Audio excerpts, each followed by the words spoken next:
Hey everybody, it's Ken from Flavor Lab TV. I have a good one for you today. It's a classic sausage and peppers. I'm going to show you the techniques that I use to make this recipe as well as it can come out. Let's go over here and just review the ingredients. I have a red pepper. I have a green pepper. I have a yellow onion. I have about 1.5 pounds of sweet Italian sausage, a little bit of olive oil. And again, when we use olive oil to cook, we do not use extra virgin olive oil. We use just regular olive oil. Olive oil or extra virgin olive oil is not meant to be used with cooking. We have some dry white wine. We have some tomato paste. We have some fresh garlic.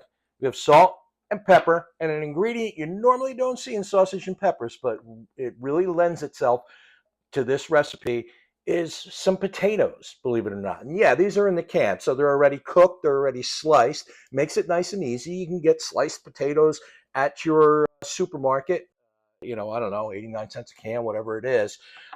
I'm gonna come back and we're gonna start cooking, show you how to put all this stuff together so that you can maximize your results and make this recipe as good as it can be. Back soon.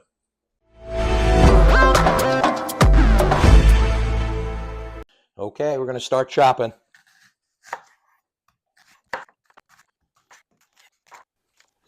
Okay, speeding up the video here. This is just me chopping up the onions and peppers. I have a technique that I use when chopping up the peppers, and if you like, you can refer to my video on stir fry where I show that technique.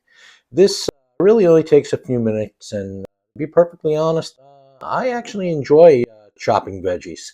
Please be careful though. Okay, for this recipe, when we're doing our sausage, I don't put the sausage in whole. I cut the sausage into what I guess you'd call medallions, right? Sometimes, since the sausage is raw, it's not so easy to do. And there's a very specific reason that I'll get to in a minute once we start cooking this sausage. And I'll show you why I do that. Okay, speeding up again. This is just me cutting up the sausage into little pieces or medallions, if you will. Next, I'm browning these pieces of sausage in about 1/4 cup of olive oil. I'm taking the sausage pretty much from raw pink to just about fully cooked. The reason that I cut it is to maximize the cooking surfaces and increase the fond. Fond are little brown caramelized pieces of meat that stick to the bottom of the pan and make for a very flavorful dish. Okay, and the beauty of fond. Come on in here and take a look at these brown bits on the bottom. That's called fond. That's what you want. Look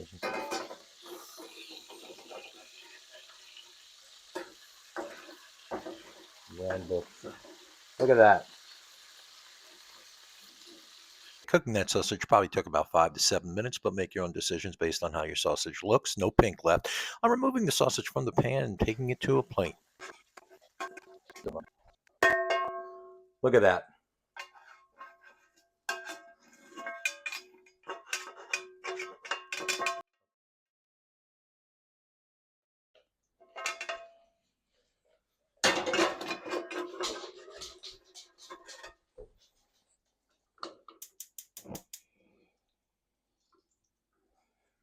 Okay, after removing all the cooked sausage to a plate, the pan goes back on the flame, medium-low heat at this point, and we want to continue to scrape that fond up from the bottom of the pan, and then we just go get my handy-dandy scooper here, as you see, and I use it to transfer from the cutting board to the pan the vegetables, or the peppers and onions.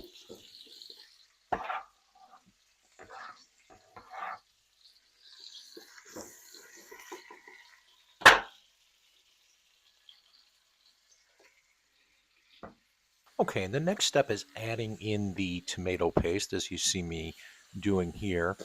1 full can.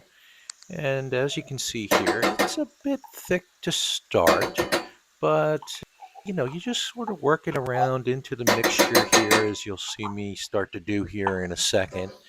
And just make sure it's all fully incorporated. And it takes a minute or two. I'll speed it up here, as you see, and get it all worked in. Okay, and now for what a classically trained chef would call a deglazing, where we're going to take our cup of dry white wine and pour it right in there. And that's going to calm it down. You hear that sizzle? It's exactly what you want. And then this starts to marry up real nice, real nice. And still getting that fond from the bottom of the pan. That's where all the goodness is. And at this point, we can put our garlic in.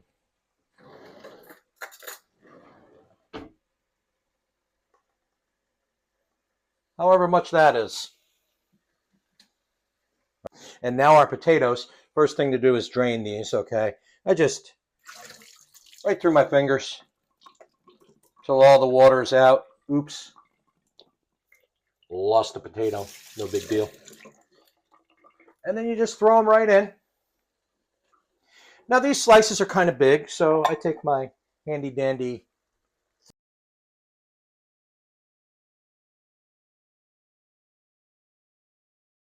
we add our cooked sausage back in.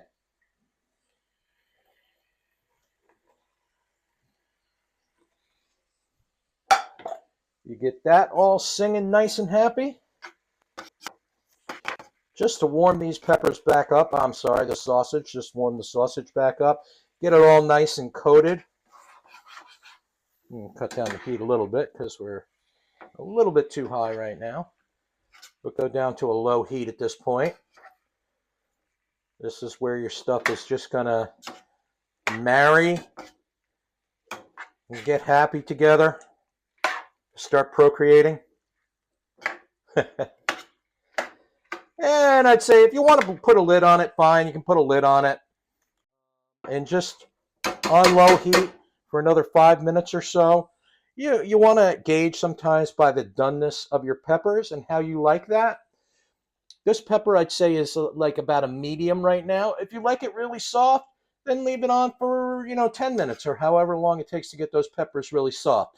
But make sure you keep it on low heat at this point because you don't, with all this amalgamation of the white wine and the starchy potatoes and everything else that we got going on in here, you don't want it to burn, okay? So you just kind of like heating it up and just sweating out those vegetables a little bit more.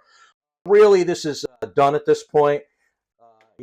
Keep chopping up those potatoes and, it's ready to serve however you like it. And of course, everybody likes sausage and peppers on a nice Italian bullet roll. I don't have any here right now, but you get the idea. You could just plate it up and eat it just like this.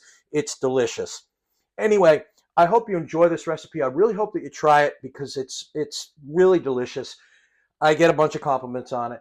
Try it. You use this method. It's fail-safe. I guarantee you success, okay? So this is Ken from Flavor Lab TV. Please give me a thumbs up. Please subscribe, okay? Make a comment. Hey, if you want me to cook anything, just let me know. And, in the comments down below, and we'll see if we can get a video up for you, okay? Happy Halloween, everybody. Ken from Flavor Labs, and I'm out.